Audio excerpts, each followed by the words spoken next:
Welcome to ILTV's Israel Weekly. Our main topics today: Poland backtracks on part of its controversial Holocaust bill.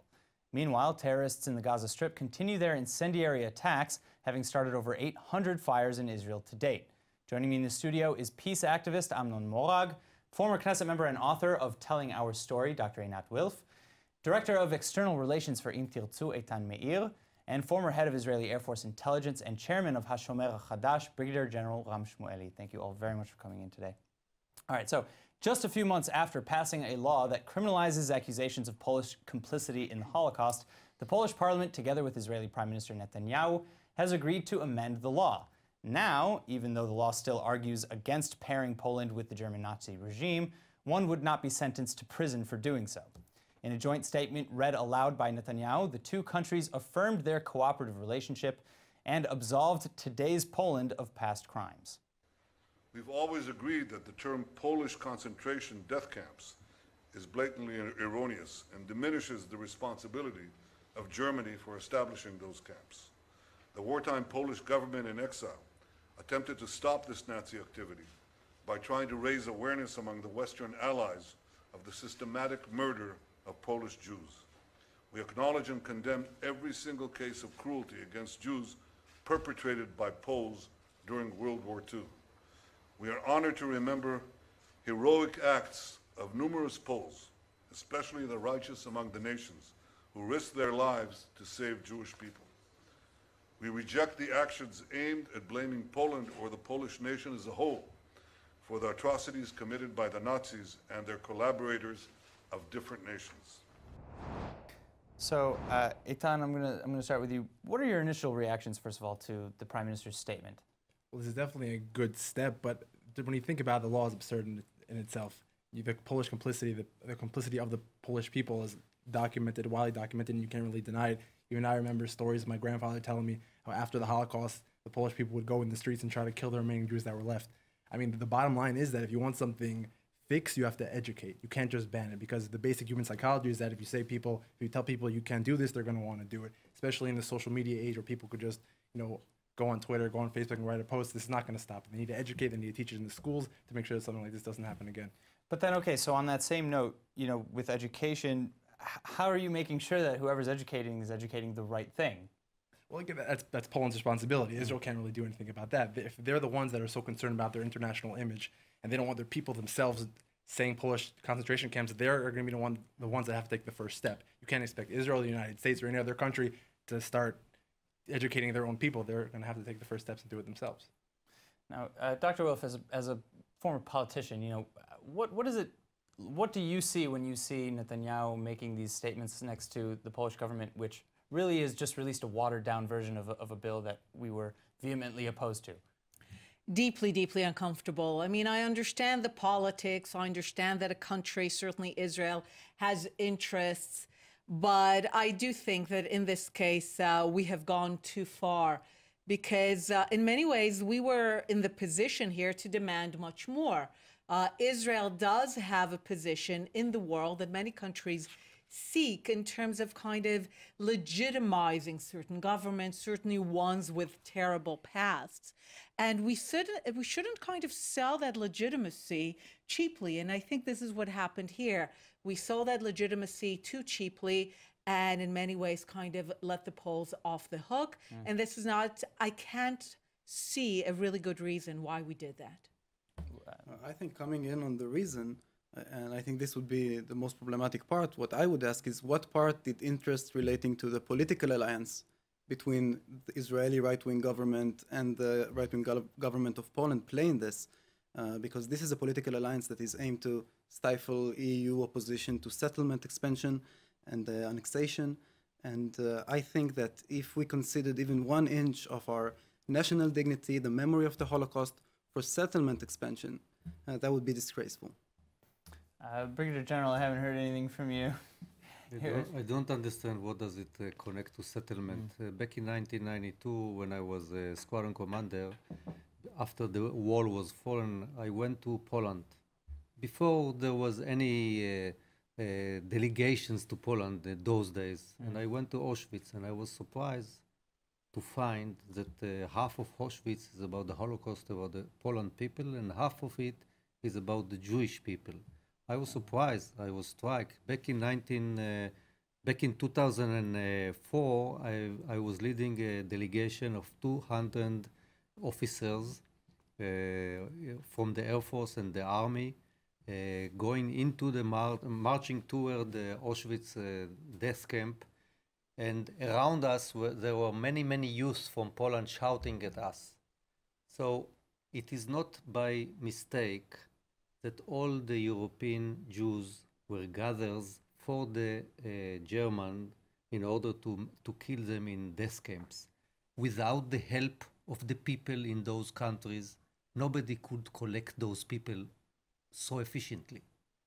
So the problem with Poland is the situation that they do not recognize the things that they have done to the Jewish people, which were, compare it like America, the majority of the Jews in the world today is in Israel, in America. In those days, 3 million people of Jewish people were living in Poland.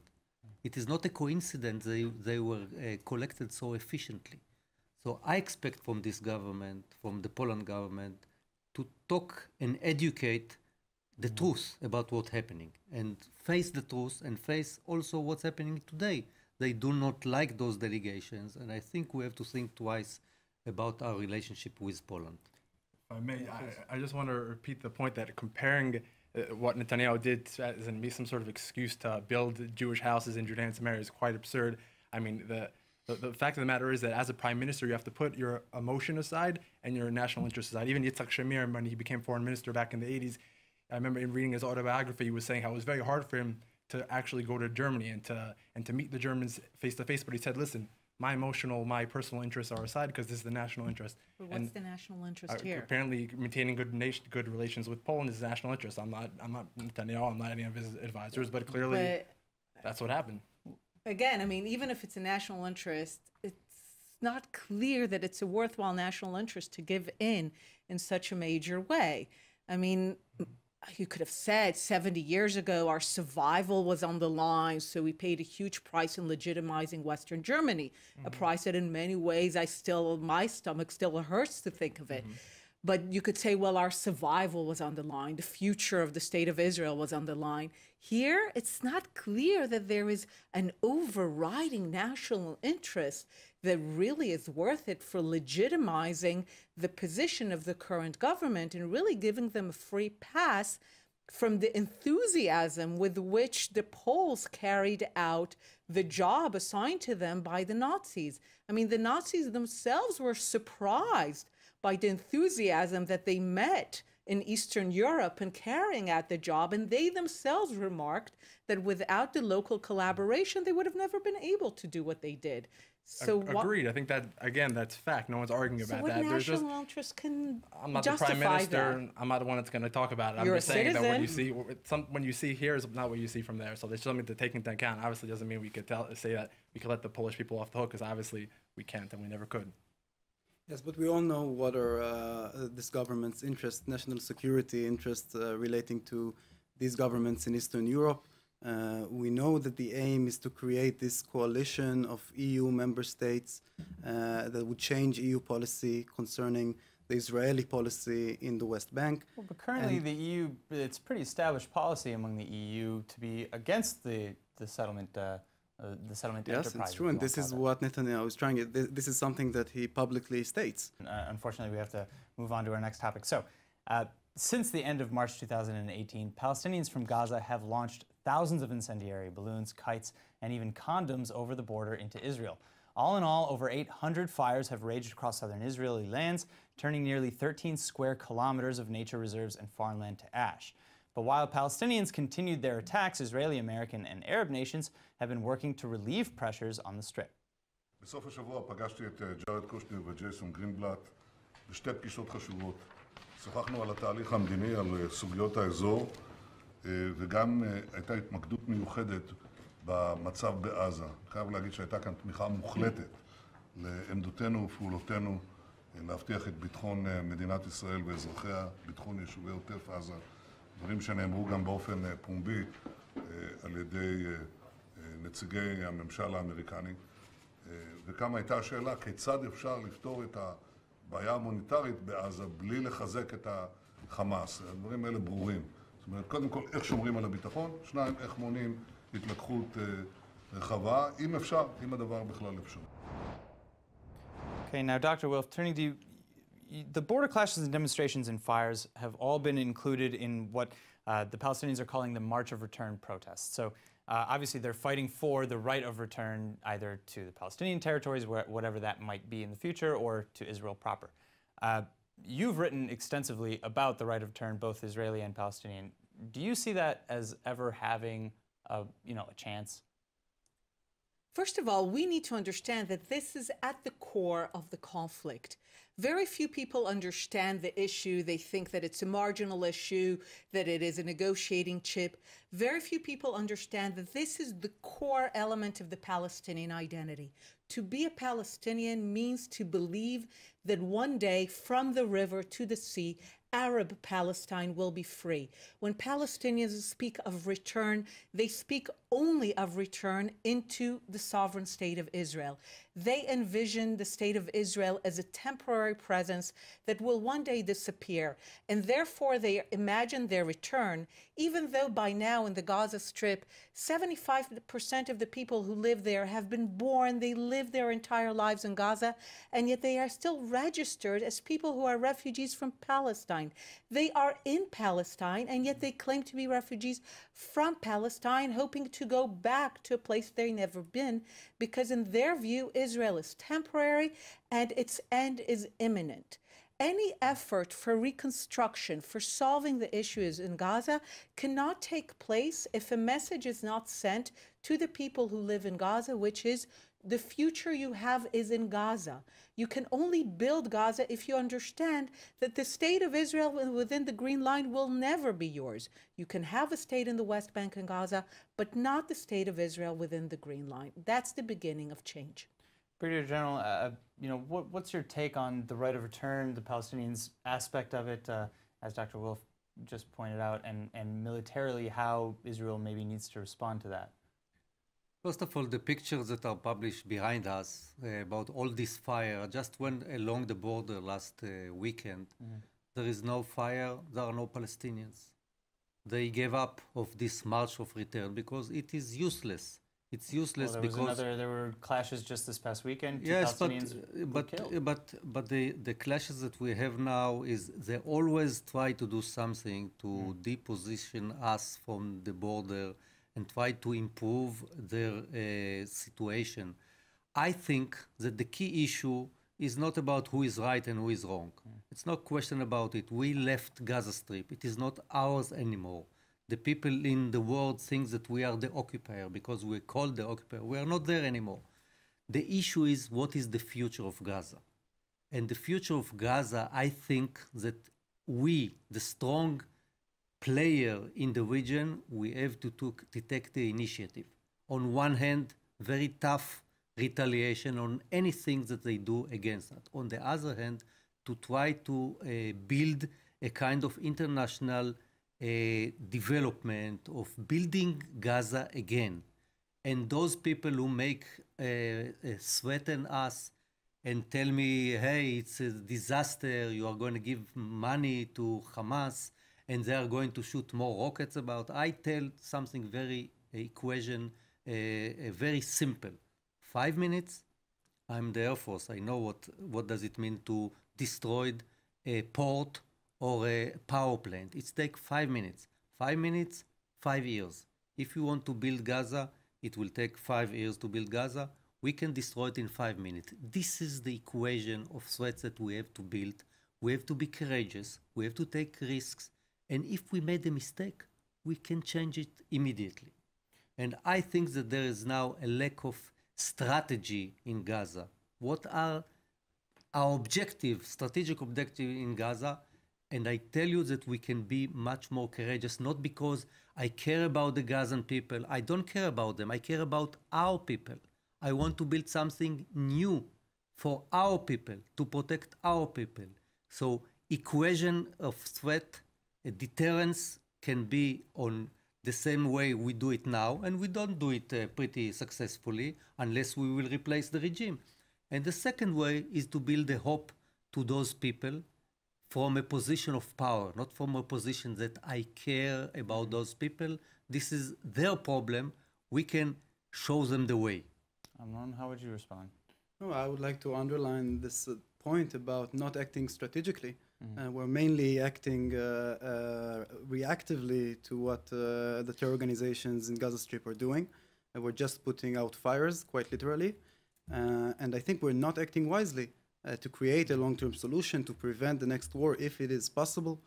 So would you agree that Israel should take the initiative and go ahead and build that port in Cyprus and build that solar For plant example, in the I'm not Negev? advocating any particular solution, but I think there are various solutions which the security apparatus is actually recommending, and our government is currently not even seriously discussing it because they're playing a political game, race to the bottom, and their major fear is to appear as a left wing in front of their base.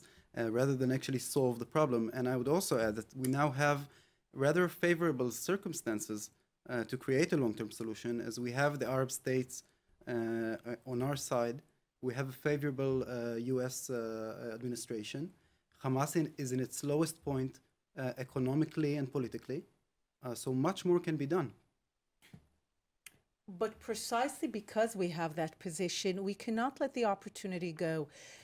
What people don't understand is people in Gaza, as long as they view Gaza as a temporary place to live until they take back the entirety of Palestine, they have zero incentive to build their future there. You can throw in a whole lot of money, build a lot of things. Fundamentally, if the people there don't understand that they can only receive aid if they renounce any demand for return, that they acknowledge that they want to build their future in Gaza and have no designs, no demands, no expectations into the sovereign state of Israel, all that money will be wasted. Well, so, speaking on those lines, we have a political analyst from the Palestinian territories, Hani al-Masri, who met with the Palestinian Islamic Jihad and Hamas very recently, and he said that basically anything that involves recognition of Israel to any degree is a non-starter with Hamas, and that Israel needs to kind of change, the incentives, and that it's Israel and the European Union's responsibility.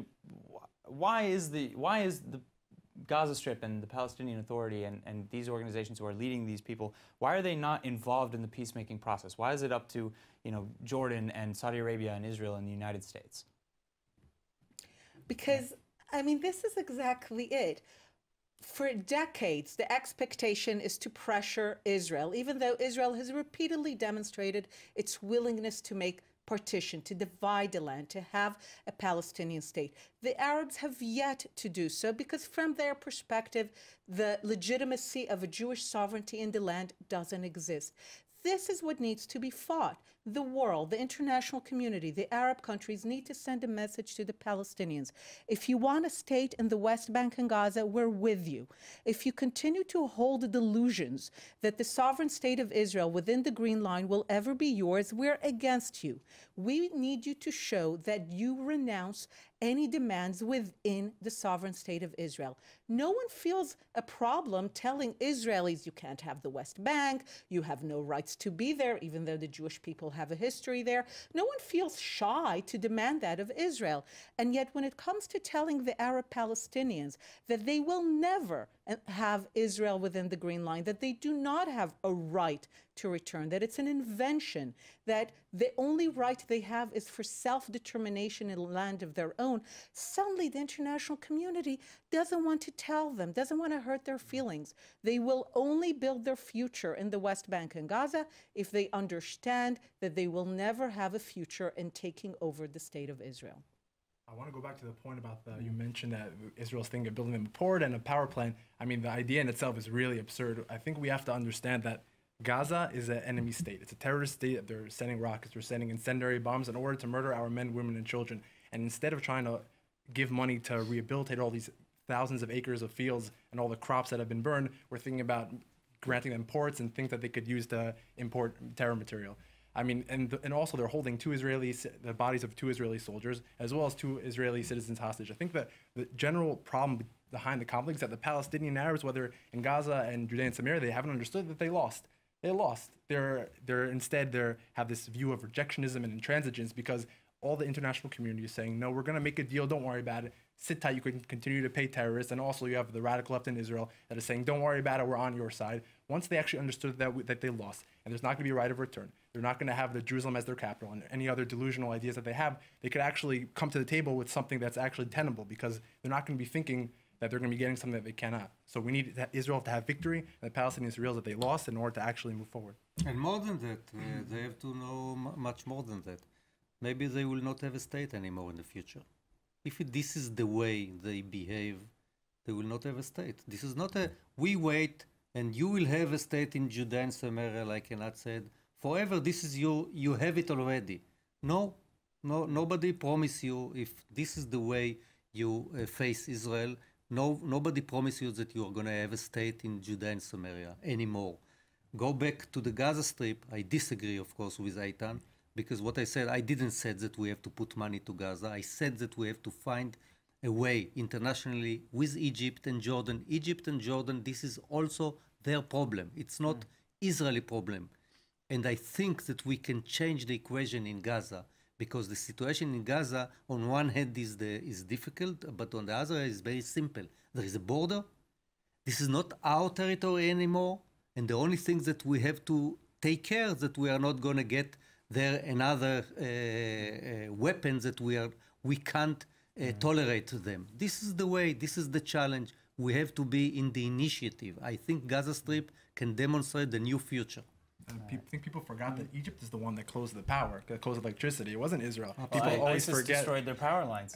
And that's why Egypt said that they're the ones that could rebuild too. We don't have a complete border with Gaza. People are always forgetting when they're trying to put pressure on Israel. They're forgetting there's Egypt that they could do the same thing. You have all the Emirates, you have the Qatar, you have Saudi Arabia. They could also funnel their billions and billions of oil money to help their Arab brethren, but they don't. All right, well, unfortunately, that's all the time that we have today. Again, I'd love to thank our guests, Dr. Einat Wilf, Brigadier General Ram Shmueli, Eitan Meir, and Amnon Morag. And thanks to all of you for tuning in. Remember to follow us on Facebook at Israel English News and on Twitter at ILTV News. I'm Aaron Porras, and I'll see you next week.